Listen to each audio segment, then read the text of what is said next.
Breaking news here at noon. It is the talk of the town. Will former Detroit Mayor Kwame Kilpatrick be released from prison?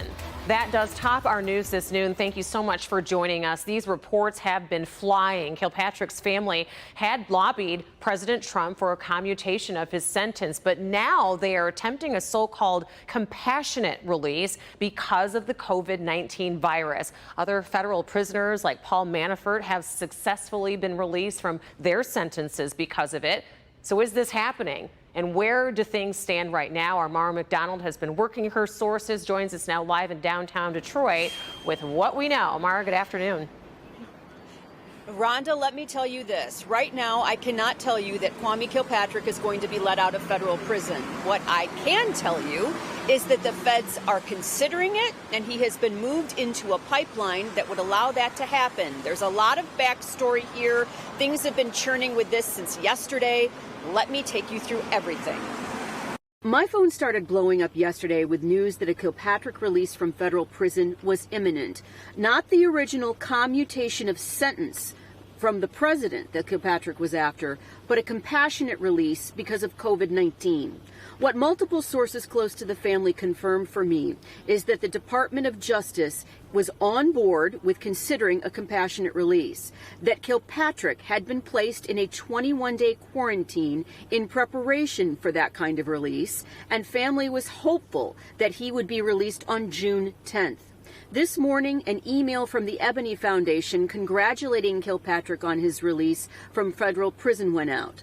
To be 100% clear here, there is no indication from the Department of Justice that they have signed off on this, and all the T's are crossed and the I's are dotted. What I do know is that the process for a compassionate release is in the works for him and is possible, even probable, to happen. Back here live, there are some problems with that email from the Ebony Foundation. It makes no mention of how they know that this release has been granted. Nothing of that sort. So I don't think that we can use that as a standard saying that he has been released. Now, if he was to be released on a compassionate release, he would certainly then go to a period of home confinement, and then there would be supervised release. In addition, he has to meet certain federal standards for this. One of them is that he has served a quarter of his sentence, and that he has done. Rhonda, we're live downtown this noon with a whole lot of news. This is quite a big development. I mean, that sentence is 28 years that was handed down back in 2013, not eligible for parole until 2037.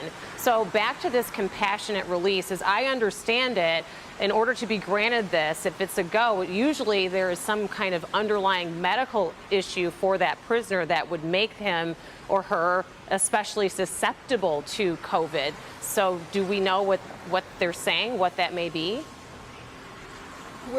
We know that they're saying that he is an asthmatic and that he is pre-diabetic and that he has been in close contact with prisoners in that federal system who have died of COVID-19. That is the pitch that is being made. Back to you.